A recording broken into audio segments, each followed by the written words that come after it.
England tour of New Zealand 2024-25। England বনাম নিউজিল্যান্ডের third test ম্যাচের প্রথম ইনিংসে প্রথম ব্যাটিং এ নেমে 97 ওভার 1 বলে 347 রান করে সব উইকেট হারায় নিউজিল্যান্ড এবং ইংল্যান্ডের হয়ে ব্যাটিং এ নেমে প্রথম ইনিংসে 35 ওভার 4 বলে সব উইকেট হারিয়ে 143 রান করে।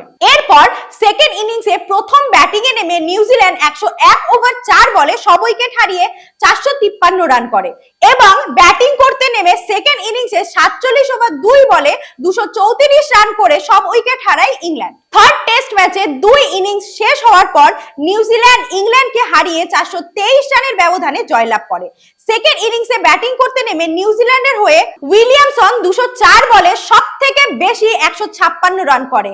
উইল ইয়াং ও ডারিয়াল মিচেল যথাক্রমে 85 এবং 84 বলে 60 রান করেন। সান্তনার 38 বলে 49 রান করে এবং রাচিন রবীন্দ্র ও টম ব্র্যান্ডন যথাক্রমে 80 এবং 55 বলে 44 রান করে।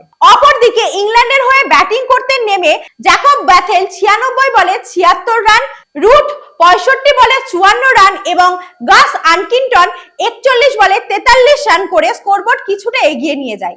ইংল্যান্ডের হয়ে বোলিং করতে নেমে শোয়েব বাশির 36 ওভার বোলিং করে সবথেকে বেশি 170 রান করে মাত্র 2টি উইকেট নেয়। জ্যাকব ব্যাথেল 3টি, স্টোকস 2টি এবং ম্যাথিউ পটস ও গাস আটকিনসন যথাক্রমে 1টি করে উইকেট নেয়।